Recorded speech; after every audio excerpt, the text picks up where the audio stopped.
Great play by Rob Casaro. It's there. So, oh, wonderful.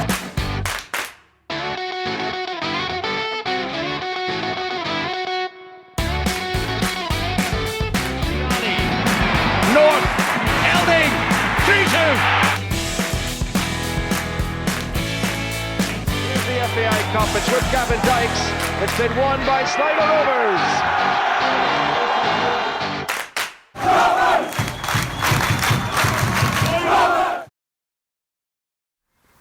Welcome to The Last Man Back. Today I'm joined by a Sligo Rovers legend who made this right touchline his own for over 6 seasons at the showgrounds, making over 200 appearances, winning a league title, 3 FAI Cups, a League Cup and a Setanta Cup.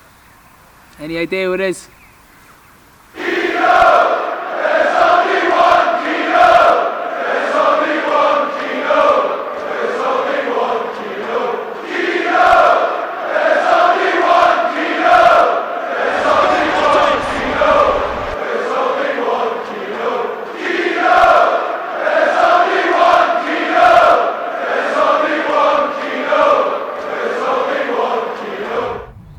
Now folks, as I said, we're joined this week by Sligo Rovers legend Alan Keane. Alan, thanks very much for joining us this morning. No problem. Bit of a blistery morning in the showgrounds, but you made it up anyway. Yeah, it's not too good when you've no hair and you feel the coldness on the top of your head, but yeah, thanks.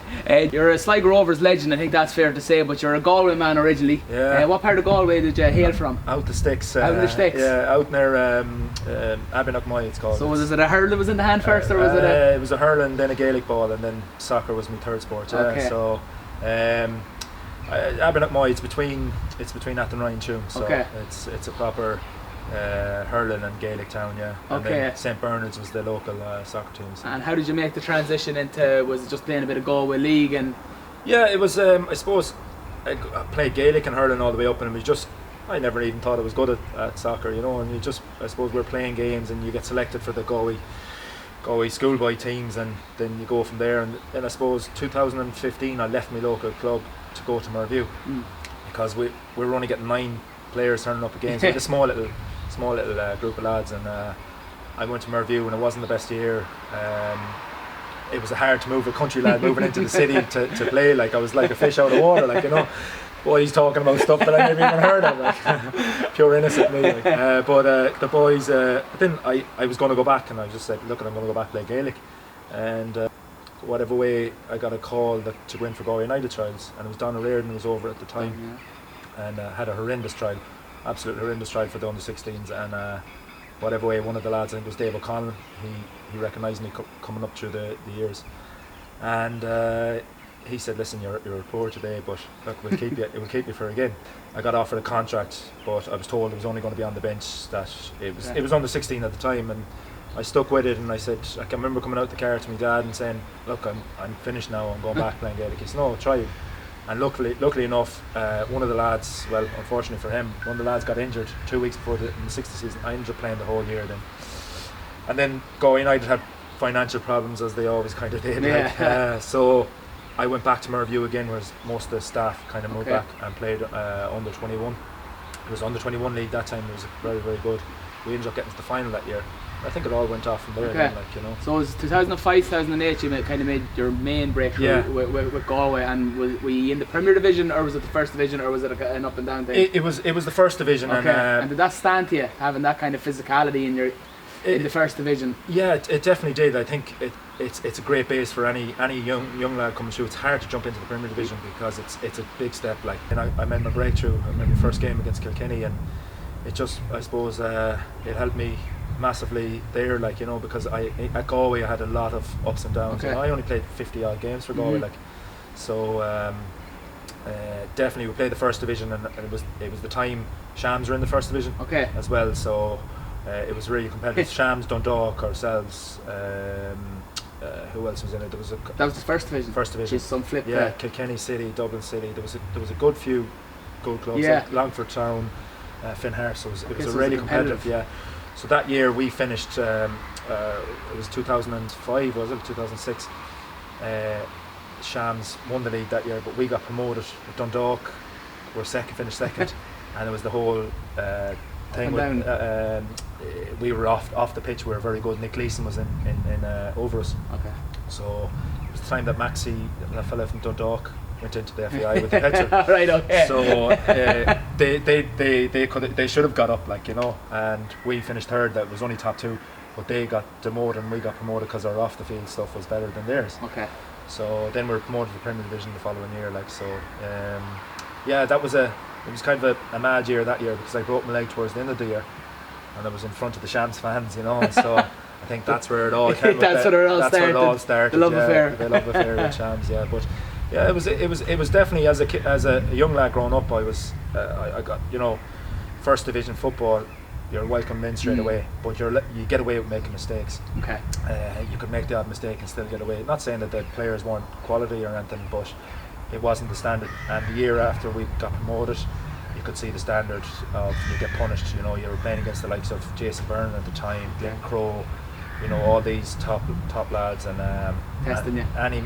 You're coming up against them, and any mistake you're punished. You know. We mentioned Cookie and we mentioned the Glory year, so there's a couple of posters with you in them. So we'll head over and discuss a few of them, will we? Yeah, no worries. Perfect. So we'll touch on the Glory years in a few minutes, Alan. It was nearly all wins and leagues and cup finals for yourself from when you joined Sligo Rovers. The first one in 2009 was the only one that maybe didn't go to plan. What do you remember of the day? It was a horrible day. It was just wind, rain, and it was in Tala. And it was So, well, you know, couldn't get any worse, could it? And to lose it there as well, oh Christ! But yeah, remember it was a good build-up. We stayed in Carton House, you know. Jesus, for most of us, it was our first ever cup final, and it was as a kid, for myself and most of the lads that even say it to this day, like. You used to watch all the finals on TV, and you used to always dream of playing Lansdowne Road, and then they threw us into Tala. Lashing rain, wind, but it was a great crowd from Sligo, you know. And I just remember it was one of them games that we were playing Fingal. Everyone expected us to win. They were first division, but they had quality players. Sean Williams now, for example, who was over in England, and you had Eamon Zaid. They had serious players. And Doyler scored. It was 1-0, and I think I was playing centre half at the time with myself and Pearsy, and it was just, you're kind of thinking we're getting so close, the celebrations, oh my god, we're so close, and then bang, all of a sudden 2 minutes later, game's over, they won 2-1. It was disaster. Like, I remember, even for myself personally, it was like the first goal, I was trying to head it back to Kieran Kelly, and I didn't realise he was coming out. Then he came out, and was it a penalty, wasn't a penalty? I think it was soft enough, but look, you see them given. And then the second goal, when the cross came in, Gary O'Neill slipped. I kind of slipped, and he got in ahead of me, and it was goal. It was just, I remember the weeks after, it was just, you feel like you let everyone down, you know, you let down the fans, you let down the town, you let down your family, everyone. But then you kind of dust yourself down, you're raring to go the next year, like, you know. Still, everyone's out of contract, you're kind of worried, are you going to get a contract over it and all that. So that off season was horrible, you know, and the final, the bus home, everything. I don't think we can remember too much of the bus home because a lot of alcohol consumed, you know, but to drown the sorrows. But yeah, it probably set us up for what was to come, you know. 2010, I suppose, it doesn't get any sweeter, beating Shams. We're going to the Aviva. You still had the hurt, I suppose, from the 2009 final. Yourself personally, you had missed a penalty in the shootout, but it didn't matter in the end. But no. After you missed the penalty, what's the thoughts in your head going back to the semi-circle? The thoughts was, if we lose this again, not 2 years, not again. But I'd scored 6 from 6 that year, you know. Yeah. The last game of the season here was St. Pat's. I scored a pen again in the last minute to take us to Europe, like.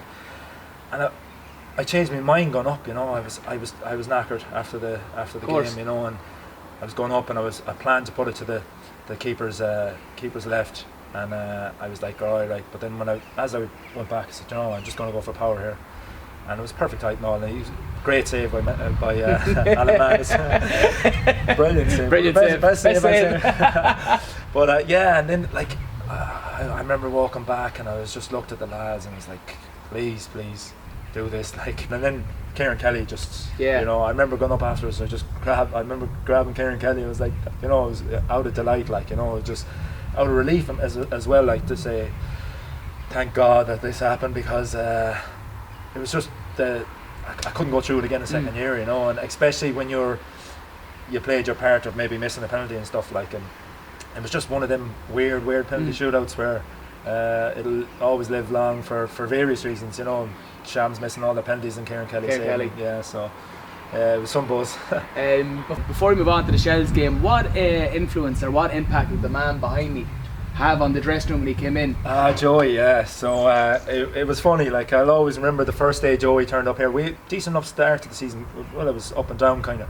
We were missing that something, and this man then obviously joined, and Cookie was happy out. But I remember there was all talks, and I heard Joey and Joe, and Cookie was very kind of keep stuff to himself, but he used to say, he'd say things, people advising him not to sign Joey from the club and all that. But when Cookie hears that, it means he wants him, because Cookie and him were just, you know, they were great together. You know, they were great. I remember Joey a couple of times just looking, thinking Cookie's mad. Sure, he was mad. But the first day Joey signed here, like, Cookie had this kind of thing that you weren't allowed to wear these training pants. You know? He hated to see you could wear 3/4. Obviously, I played against Joey. Joey brings this aura to the thing, and it was like, Joey and Joe was in the dressing room was something God, like, you know. I remember playing against him, it was unreal, like, as growing up. So we're all there, and I was like, looked at the watch, and it was like 10:10, still no sign of Joey out on the pitch. We were like, first day, and he's late, like. So Cookie was there, and he's I'm gonna give it to him. When he comes out, so I remember, I think it was me, Richie, and there was, who else was there? There was Pearsy and that. Cookie, don't shit yourself now when he comes out, like, and you give out, I'm gonna kill him. So Cookie, as I said, had this mad thing, no jackets, no nothing to train. Out walks Joey outside underneath the ton, big massive puffy jacket, the long thing is coming down, and Cookie was down here, and he just looks back and goes, what the hell is going on? We're like, oh, this is going to be first day he's going to give out to him late, and he has all these things. So Joey walks all the way down, and really slow. No, as if it was anyone of us, we'd be sprinting down. You know, Joey strolls down the strut that Joey had, and next thing we're like waiting for Cookie to kick off, and Cookie goes, "All right, Joey, lad, do you want to join us, lad?" And we all just kind of stopped and looked and said, "You absolutely proper, like, you know." He just left that, and from then on, like, Joey came in, he started laughing, and then, you know, Joey brought that kind of professionalism. It speaks for himself. Give Joey the ball, you know, and that's all you look for. And as a fullback, for me personally, when you get it, first thing you look for is Joey make that run. Normally he might take a touch and clip it, but yeah, he definitely transformed that.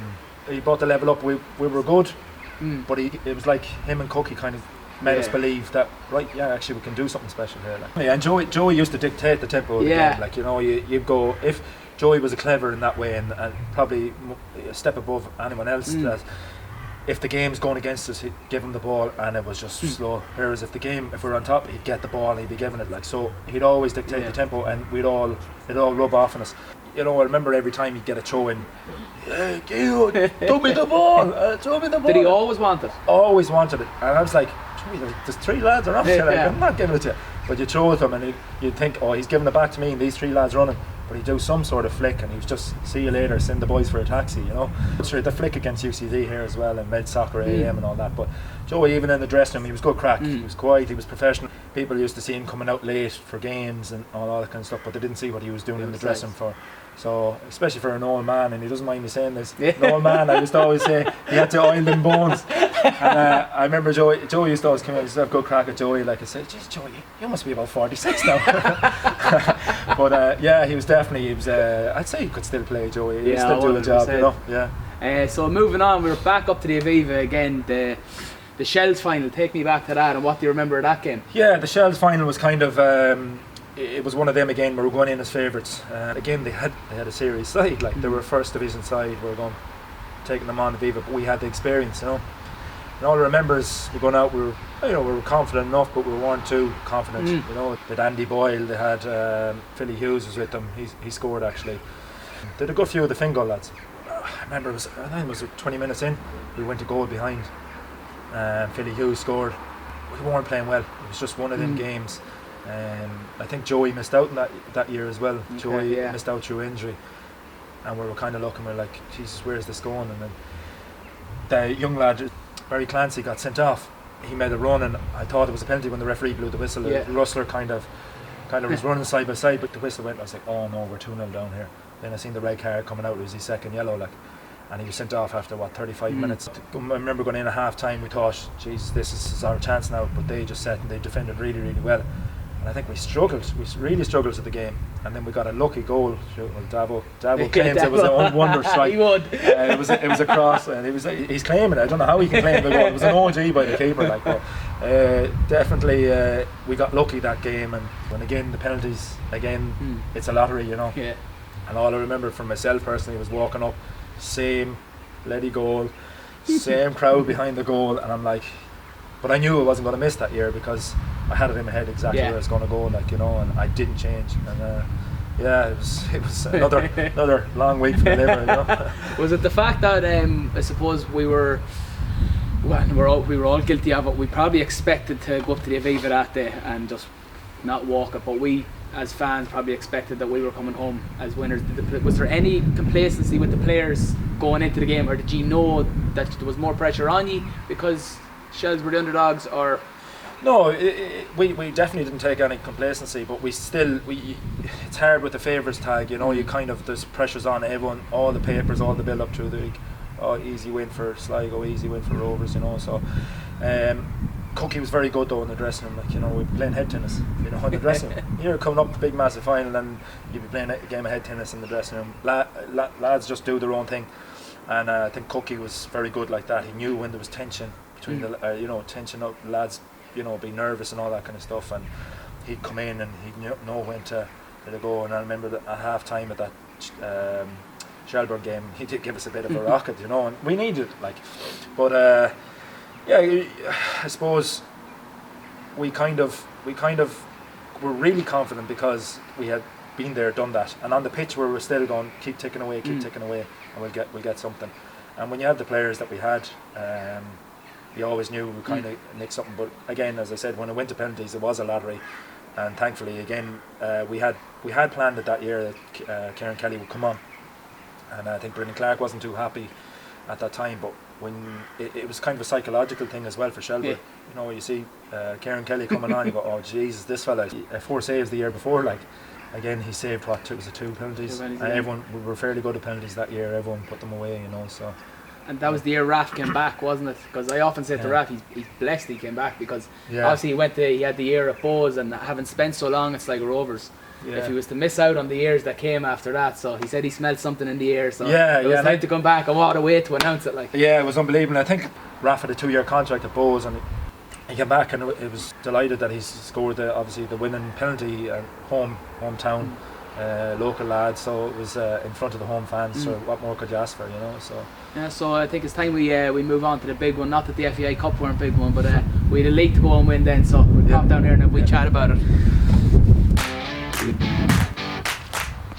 Now, Alan, as we sit in front of a memorable year for Sligo Rovers, we'll get into the transition from maybe Cookie to Barraclough later on, but 2012 is a very, very special year for Sligo Rovers.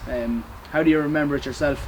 Yeah, it was one of them years that we started off. I remember being back in Galway, back home, in the off season went off, and next thing you'll be getting texts signing this player, it's going to be announced, and then you're seeing Gary Rogers, Mark Quigley, Danny North, and you're like, wow, like where am I going to play? Yeah. I was like, did he sign right back? But you used to go, you kind of look at the start of the year, you kind of, as a player, and any players would say this, and when you see your signings coming in, you know what kind of year you're going to have, and you just got that good feeling. And I think the vibe around the town was good at that time as well.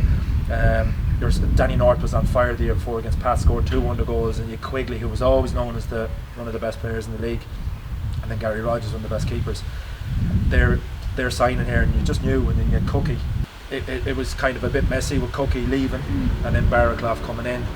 And we started off with Shelburne away, and then quickly got a 6-game ban, and then we got a late goal to equalise. It was Big J McGuinness.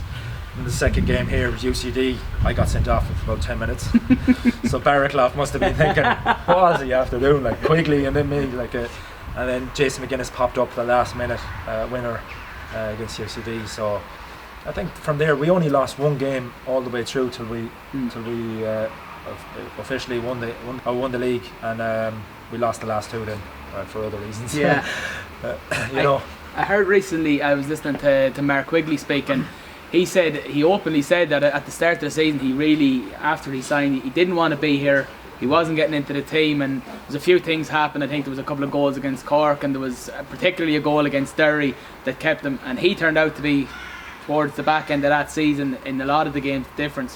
What was happening around the club around then, or inside the dressing room? Well, Quiggs was, we all knew Quiggs is a home bird, you know, so he used to travel up and down, and you could see it. He just didn't want to be here. He was out of his comfort zone, you know. And he admit that himself, like, you know. And it was a bit of uncertainty in the dressing room. He would still come in. He's still professional, like, you know. He come in, but he just, you weren't getting the best out of him, you know. And unfortunately, Northey was doing so well, like, and he wasn't getting the sniff, Quiggs, and he come in, and I suppose the fans were kind of getting a little bit on his back because he was one of the major signings and he wasn't producing.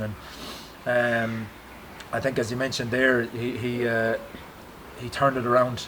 The Cork game at home, the Derry game away, and I think Northey's injury helped him as well. And he started becoming the main man then, like, and then he went on and got Player of the Year that year, like. So he was still travelling up and down, and he was still the Quiggs, like, he was good crack, you know.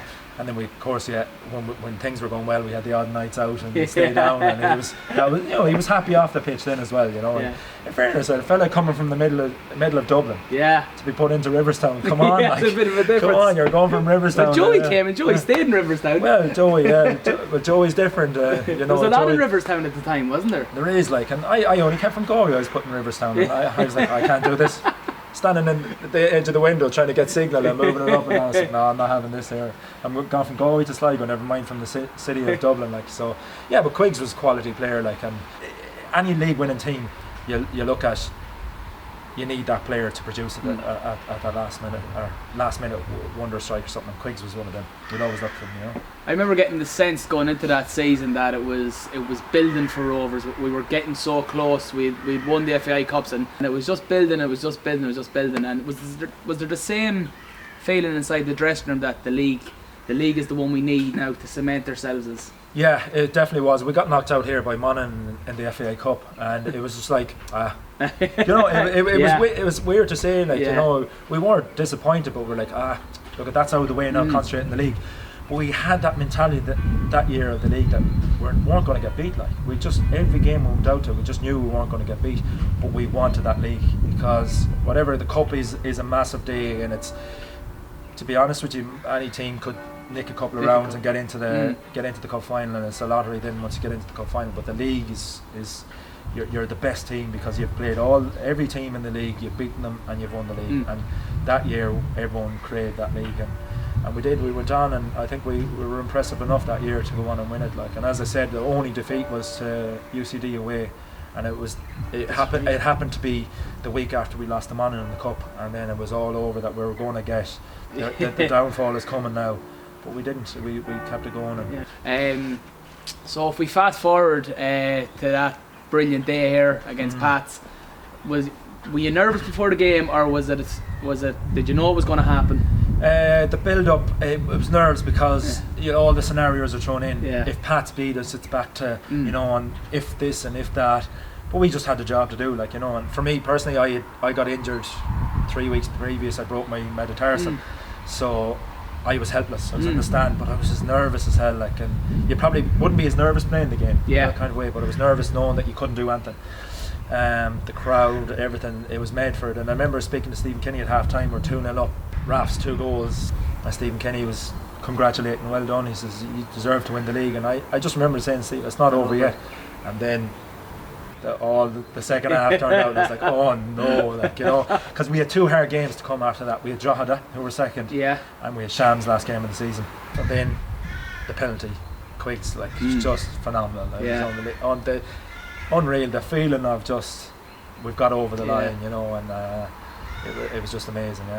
As we moved on into the next year, I think a lot of us were kind of disappointed. We seen the names we've seen the names drop off. The Quigley, who we think we all took to our hearts, and McGuinness and everything. Suddenly they were leaving, and we didn't really know what to expect going into the following year. How were the players going into the following season, seeing the players that had helped you win the league kind of? I disappointed really, because there was an opportunity there for us to go on and do something special for a couple of years to come, and I think if we retained the lads, it was difficult. Like, because, you know, I think Jason McGuinness possibly would have stayed. You know, and of course lads have families and they're back in Dublin, and you have to think, you know, further on in football, you know, rather than in the present, because as we know, the League of Ireland is not, you know, it's not that your contract runs nearly year to year. You know, so I think possibly missed the opportunity of replacing quality players with quality players. You know, and I think. If the club itself, if we pushed the boat out a little bit and not gambled, I suppose, but just pushed it out a little bit and pushed on that year, we could have been like the Dundalk, the glory years of the Dundalk. Because I feel like my disappointment with to win one league here at Sligo Rovers with the players that we had, we should have won 2 or 3 at least, you know. Well, fortunately it wasn't all doom and gloom. We were back up to the Aviva again. Are you sick of looking at it at this stage? No, it was great, but as players, yeah, it probably was. Do you know, I was just thinking about, if we win again, how's my liver going to happen? Did it get easier? Did the nerves get easier? It does. It get easier. Yeah, it's easier because it becomes a routine. Okay. Like, you know, you're getting on the bus and you're leaving here, and you still get that buzz and all that. But it does get easier. And plus, there was Drogheda, who were challengers the year before, but hadn't a good season. Again, where we're going in as favourites. I don't think it was the best of games all the way through. Like, we huffed and puffed again, and again 1-0 behind to Paul O'Connor. Paul O'Connor scored early enough in the game, and the second half then is just wow, kamikaze stuff. It was unbelievable. Like, you know, it's a player, you kind of pinch yourself on the pitch. Like, is this actually happening? Like, I remember, I think it was Greener that was going off injured, and I was taking a throw in. I remember looking up at the big screen, and it was like, geez, 77 minutes or so, and I was like, we're bet here. Like, we're bet here because we weren't playing well and all that. And I think I had to come on, and it was Rafi replaced. It was Rafi replaced, and then Greener was going off in the free kick, and it was just, you know, I can hardly remember. And was that rehearsed? Did you seen that done before? That wee flick? They'd done it in Limerick here. We played Limerick here, and they'd done it, but Northie, he didn't score. I think he hit the post or something that year. It was done. So I still didn't know Joey was going to do it, but I did kind of, when I walked up and Joey had his hand on the free, he was like, Gino, get out wide. And I said, what's this fella in here? So I just ran out wide. Whatever Joey said, I said, get out wide. And then all of a sudden I really look, and it was in. But like, yeah, the Northie and Elding, Jesus, it'll be forever remembered as one of the best. Definitely for the adrenaline and the ups and downs. Yeah. You know, that cup final will always be probably remembered as one of the best ever. Like, you know, for the drama. So remember Danny Ventry, poor old Pearsy got the injury, and Danny Ventry had to go centre back, and we were 2-1 up after Northie scored that the free kick, and we're all celebrating. We're still time added on. Just see out the game, and the next thing Ryan Brennan pops up and scores. I remember shouting at Ventry, going, Jesus, why hasn't Barrett brought someone on for Pearsy? And he just turns to me and goes, Keane, we've made 3 subs. It was that mad in the game. And then we got tip off, and next thing, bang, we scored. And it was just, the running down the side, I was like, please load up now. And yeah, it was brilliant. It was Bedlam. Yeah, Bedlam. Yeah, so that's kind of nearly covered the glory years. It's getting a little bit chilly here, so I think we finish off down the dressing room, man. What do you think? Yeah, no worries. Yeah.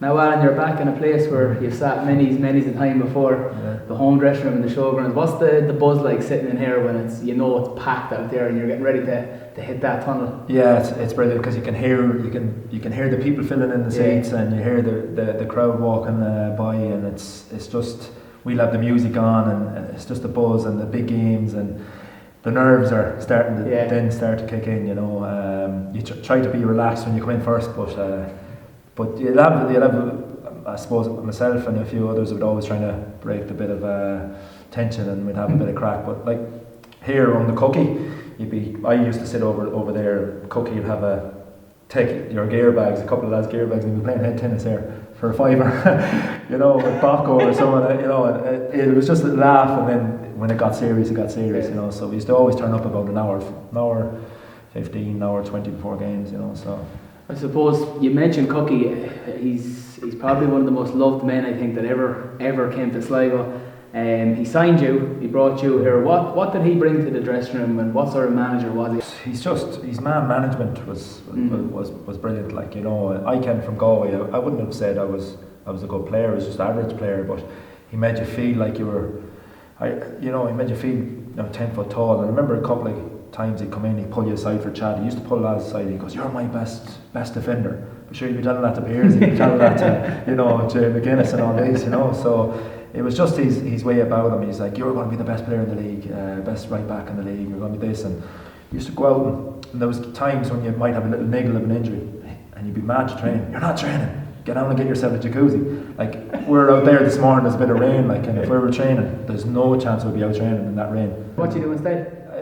He'd let us go, and he'd go to the jacuzzi or do whatever you want. So did you train at all, given the climate we have out there? There was very rarely, like, it's mad. It is, and I know people might say, "Jeez, how do you mean?" But lads used to look after themselves, and like myself, Rustler, and a few of us might go down and do a few runs. Okay. But you go, "Thank God," like, that he's not letting us train for that weather. And Cookie would treat you like men. Yeah. That's I think that's the thing. He didn't treat you like a kid's, like, he let you go leeway, but you produced it on a Friday night for him, and you did. You go through a brick wall for him, and he's when you come in the dressing room, when you come in first, he just put everyone at ease, like, and his team talks, but he was so passionate about football, and that was the thing. You knew he loved football, and on the line, you just could hear him scream. It was myself, Pearsy, Danny Ventry, Davo to an extent, Rustler the odd time.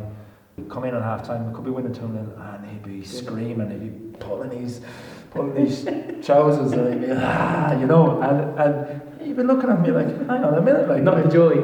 I've actually done all right there." Bocco will be sitting here after having maybe a bad game. "Well done, Bocco, you're great." But that was his way, and he knew he'd get his point across by having a pop at me, that someone else, "You're constantly giving away the ball, or you're constantly doing this," but he'd be having a pop at someone else. But that was his way. He knew how to man management, and he was great crack off the pitch as well. I get a sense from the players that he definitely he knew where the line was between management and being one of the lads. Yeah. And he was very much liked, and he was very much one of the lads, but he also knew that the players knew where the line was. So there was no complacency. No, there wasn't. He'd ring you, you go for a point, like, and you say, "Come on, go," but you knew there was managers have to have that kind of distance, but he's friends with all their families, and he was any issues, he'd help you out as much as he can, and any of your families that come down, he'd make them go over, and he'd spend time to talk to them, etc. Like, so in that way, he brought us all together as one big family, and that's, I think, if you speak to most of the lads, they'll all say that, like, that we were off the pitch where we were a close-knit group, and you seen that on games, and I think that's a lot of success. Myself, Blinks, and Doyle lived in Clooney, and I'll never forget, like, we were looking at a house in Mill Falls, and we were going around for ages. We used to live in Ballysadare. We packed up our stuff, and we were going around with the car full of stuff, and I need to get this house. And I remember going up looking at the house in Mill Falls, and the three of us go, "Oh geez, we'll take that house." There was a big TV in it, the big couch was perfect, right on the falls. It was lovely. And I remember ringing the letting agency and said, "Yeah, we'll take that house." And they go, "No, that house is gone. Paul Cook took it." And we're like, "What?" We were talking to him an hour ago, and he hadn't got a house, but he heard this house was nice, so he rang the letting agency and said he'd take the house. And we were like, "Hang." So we rang Cookie. So, "What are you at? You're not going to take it." So we went straight into the letting agency, put down the thing, and we're like, we got the house anyway. Next thing we heard this knock at the door an hour later. "All right, lads." So I've moved in next door. And we're like, "Oh God, we have a year of this." He moved in next door to us. The manager moved in next door, so you could actually hear the steps of our house. Anyone going up? So we used to be tiptoeing up, like, any time he'd sneak in. But sure, every evening he'd come in, and he'd throw, "Here's €5 towards the dinner pot."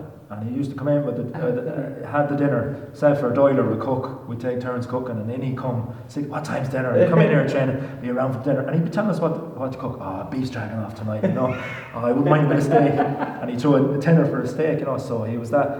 So he'd come in for tea and biscuits and all that, like, and then you'd have Pearsy and Danny Venture coming around, and he'd be in there and you having the crack. But again, when he come through that door and when you go through that line, it was you can't buy that. It was professional, like, you know. He was, that was it, regardless of what you had outside. But it was good crack. Yeah, he used to have his hound in the house. Jesus Christ, he'd eat us out. You know. I remember we organised a team day out up in it was the O'More at the time. A lot of us lived in Clooney and stuff. Next thing we seen this Batman walking across the window, like, who's this? And this comes in dressed up as Batman, cooking, like. But that was the kind of crack, you know. With a manager, you'd be afraid to be out and about with him, like, you know, because at the end of the day you have to keep your distance. But he just was it was great crack, like, and that's why you go through a brick wall. Exactly. And he treated you as a man, like, you know. We all did expect Cookie to go at some stage. That Sligo Rovers had done so well under him that he was going to get his move. How did you feel yourselves when you heard the news? It was worrying because he had just signed all them lads that we spoke about, like Quiggs and Northey and thing, and for them they were on what's going to happen here. We hadn't a clue what was going to happen, who was going to sign. We knew we were going towards something good, and all it took is someone to come in and then just take that down. And we're all creatures of habit, and we're all so used to Cookie and what he used to do. We said we could have a fella coming in that's completely strict, and they could just turn the tide, and that could be the difference of us winning the league or not. Like, and Cookie went off. We all knew that he wanted it, you know. And people were saying, "Oh, he's gone back to Aki," but there's more opportunities over there. He does well at Aki, goes on and signs on. He's now managing the championship with Wigan, and apparently, you know, he said at the start of the year that if he keeps Wigan up, it'll be one of his best achievements, and it looks like he might, like, you know. So he always wants, and I've no doubt that he will go on and be get a big job. I'd like to see him get a big job, but going back to where, you know, we were at a crossroads, who's getting the job and what's going to happen, and look at the club made an appointment, and they appointed Barraclough, and being honest with you, I had no clue who Barraclough was. Okay. Most of us had to Google him. He took over 3 days before the Shelbourne game. You know, he went on and won the league, he was very good. In fairness, he was different to Cookie. He wasn't the same. Barraclough had, you know, everything, attention to detail was very good, where Cookie would be, it's us against them, forget about it, like, you know, and go out, take it as it is. But Barraclough had every detail of every player, like, so that you're playing against, so you knew the strengths and weaknesses, like, and his attention to detail was very good, like. He could have been like a manager and come in and wanted to put his own stamp on it and gone, right lads, this is it, forget about, you know, what's gone on previous. But he didn't. He just let it flow because he knew the players were able to manage themselves. And as I said, there was games there that we probably drew, and under Cookie we probably would have lost, you know, where Barraclough would have set us up. Look, get a draw, get home, that's us, you know. So look, we went, as I said, the season only one loss up until we won the league. So for Barraclough to do that, you know, he came in, and then he's won a cup as well the following year. So I think he's done really well. Completely, he's different to Cookie. Maybe not so much his man managed, but he still had the other side of his attention to detail is very, very good. Is it a case of be careful what you wish for? Because I think since Barraclough left and since the draw of the cup final, wouldn't say things have gone terribly bad, but it's definitely been a decline from where we were. Was it a bad decision to get rid of Barraclough at the time? Would you have kept him, or where would you see that? To be honest with you, I was shocked. I was on a cruise. And with no signal, and I remember we got off the cruise and I turned on my phone and said there's going to be an announcement made, Ian Barraclough has left the club. So I was actually shocked. I was like, we're just after winning the Stanley Cup and they're getting rid of him, and I was like, surely, like, let him see out to the season, see how it goes. And I was disappointed, like, because from then on, then it was chopping and changing, and I think the life was kind of drained out of everyone nearly, like, you know. We had gone from one manager to be, you know, with Cookie for a couple of years, and then Barraclough was starting to get steady success under Barraclough. Like, a manager won a league, won a cup, and won the Santa Cup, and a couple of weeks later he's sacked. Like, I was like, where's this going? Like, at least give the man, you know, the decency to see it out to the season. But look, I don't know what goes on behind the scenes, so very disappointing, yeah. But who knows? You know, what could have happened if he stayed on? Could have gone on and done good things, but that's hearsay, I suppose. Okay, so as you look around the showgrounds, dressing rooms, the few years you had, who was the joker of the pack? And the joker at the back, I suppose. It'd be hard to narrow it down to just one, isn't it? Yeah, like myself and Danny Ventry used to have a bit of crack. We used to take Pearsy used to sit over there, and you just hear for Pearsy. You know, Pearsy was a weirdo. Like he'd come in here, and he on match days on training days he'd sit over there, and on match days he'd sit there, and he'd come in and he'd put his boots down, he'd place his boots, his shin pads, and he'd have to. So when he'd go to the toilet, and myself and Danny Ventry would turn his boots, and he was just pure. You know, he's one of them. He had to have them all lined up exactly, and everyone had their own little superstitions. That was the bond we had. But yeah, we used to play a few tricks on the lads, and there was a couple of occasions, alright, where the socks cut on lads, and you know, big Jamie McGuinness, you know, would come in, and I don't know who done this, like, but they put DP on his jocks. He's pulling up his jocks, and he was walking out the door, and he was like, "Wow, what the is?" You know, obviously the DP down around that area is not the best. I don't know if you've ever run around, but yeah, there's a through the years there was a couple of jokers, right? Richie Ryan was a good character. Pearsy used to try and think he was, but he wasn't making funny, you know. Yeah, What a centre after. Yeah, Davo was a good lad. Davo would come in, and you could tell Davo anything, you know. You could say to Davo, he was one of them lads. You tell him, Jesus, Davo, you know, there's something, a cat crossed you there today, and that's me thinking, and he'd be pure paranoid, and you'd send him off home, like, you know. There was a time, Davo won't mind me saying this anyway, but there was a time he was back in Sunderland. I think he went over with Richie, and they went over for a weekend, and Davo came in, and he was obviously on the beer for about 3 or 4 days, and he came in to us, and he says, "Jeez, I had the shakes on this thing." I went home, and there was a cat, and she had 6 kittens, and it was left outside my door, and I didn't know what to do, and I just turned around to Davo. I said, "Oh, Dad, a sinus." He goes, "What?" "That there's a baby on the way." So he got pure paranoid, and he had met this girl a few times over there, and she was meant to come over the following week, and he cancelled it. He asked her, he says, "Are you pregnant?" That was Davo, and he used to go around with this horse rub stuff and everything. But if you went through the whole lads, and he used to go down, Brushy was a character as well, like, you know, in the corner, you know, and you had all lads that are different, you know, stuff. And Ventry, as I said, Ventry was a good character, pure Scouser, coming in like a Del boy, trying to sell all his stuff. He'd come in one day and he'd have all different stuff, like, you know, so yeah, it was good. It was good crack. He kind of brings back memories now here, like looking at it, and I'm dying for a reunion now sometime, so that'll be some reunion. That'll be some. Yeah. They say the timing in football is probably the most important factor, and for you, it just didn't get any. You literally signed. I know we had the one bad year, but after that, it was just. Yeah. It was all good times, and when we were in the stand earlier on, I seen you looking out onto the pitch. There was nearly a tear in your eye. So we go out for one last look. Yeah. Sure, why not? Go out for a look. Alan, as we look out here, no matter what the weather's like in Sligo, it's got a bit better since we came this morning, but the pitch is always top notch, and you have some happy memories out there. Yeah, I wouldn't mind the game now. It's always in pristine condition, but yeah, there's some good memories there. Jesus, the games we've had here with the crowds and stuff like that.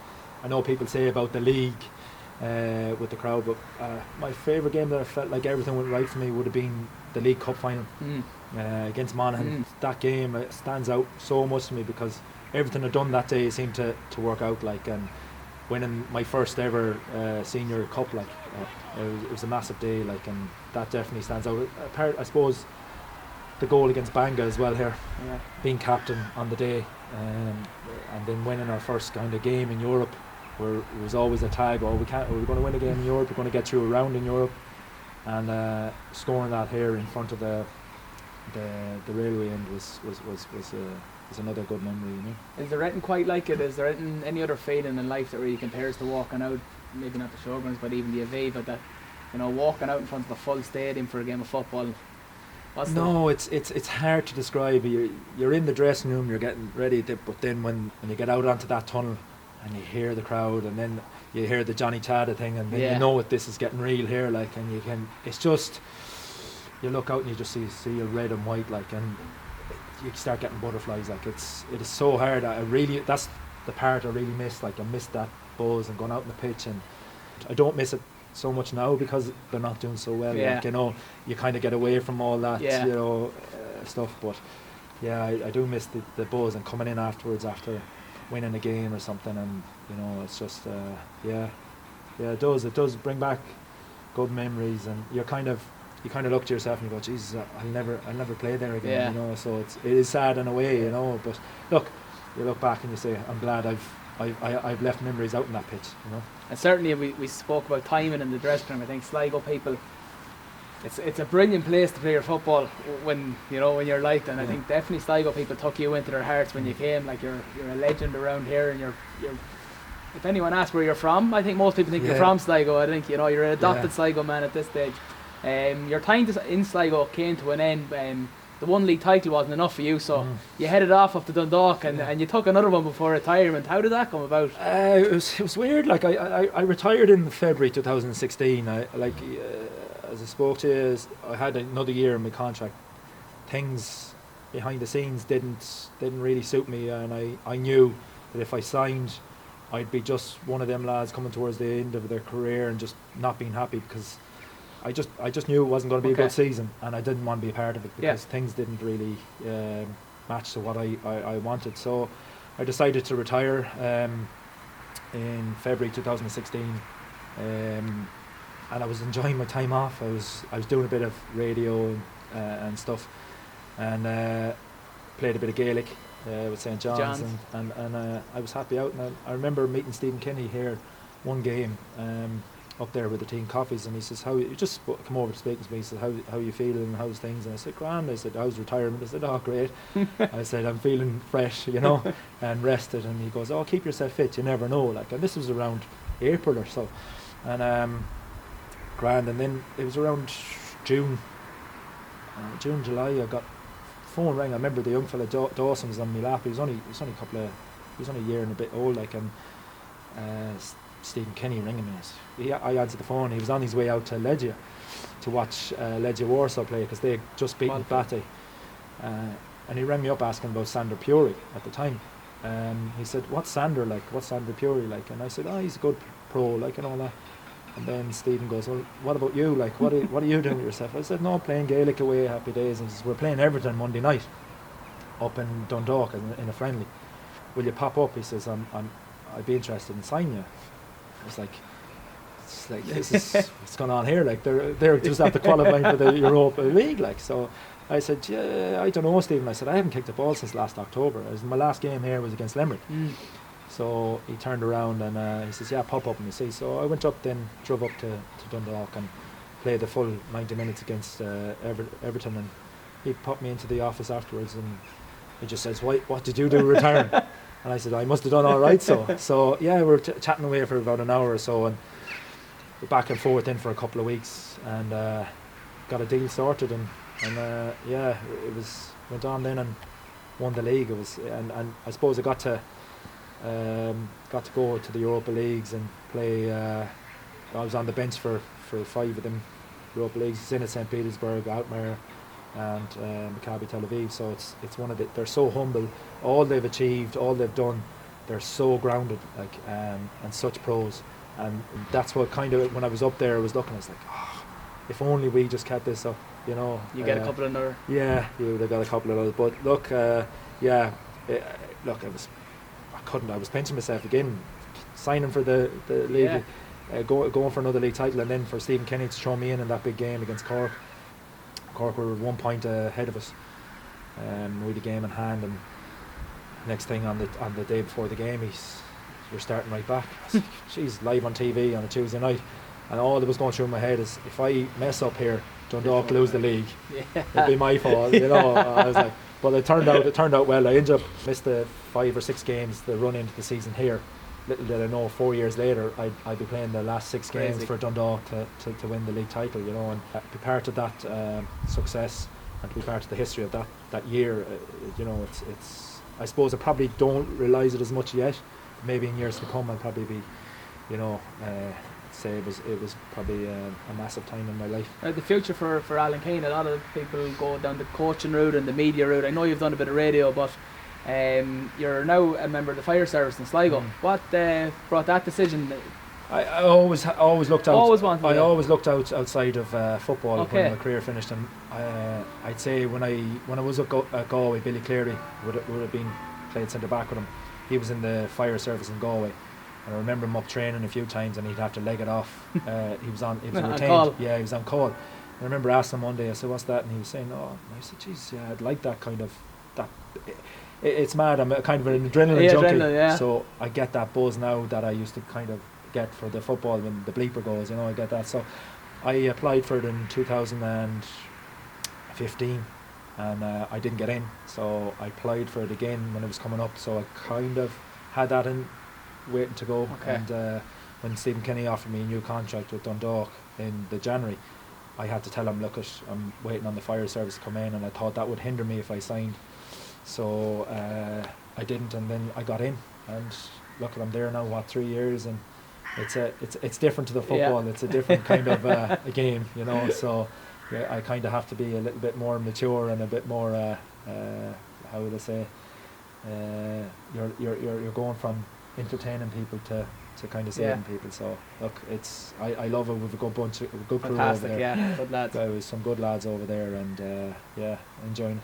So as you look out now onto the pitch, and we won't keep you too much longer because I know you're just after finishing your shift, and you're very good to give us your time again, like all the lads. Is there any particular high over your career that you can pinpoint for us now before we finish that you pick as that one moment that you'll take with you? I think it's mad. It's a mad one, but I played against Liverpool here when they gave me a send off. Right. And I think when I was coming in at the tunnel, the lads lined up here, and I didn't know till afterwards. But my dad was there at the end, high five, and I think a lot of my career I have to be thankful to him. And it was weird how he was just at the end there. I wasn't expecting him to be at the end. Nice moment. And it was at the end, and I kind of remember that as a moment of, say, nearly thanks to him as well, and I'm delighted he was there. I don't know who captured the photo, and that really kind of stands out to me. It was like one of them where I was like, it was coming at the end, and my dad was there to see me off. He was so good. I mean, both me mum and dad brought me everywhere when I was young, when sometimes times was hard, and he brought me to every match and trying to get me into every training, and of every sport. That stands out for me because it was I suppose a moment of that was it here. I knew it was here. I wasn't going to come back.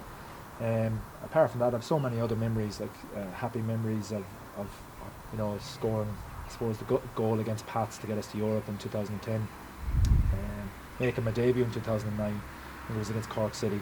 Oh look, I have so many memories here, and I always will, and I'm grateful for the opportunity. And as I said, the fans have been superb to me throughout it is one of the main things. Like, if you look, fans here, all they want is I suppose to get out on the pitch honestly and give you a commitment, and I think they've been really good, and look, they're the heartbeat of the club, and hopefully it comes back soon and we'll get up and running.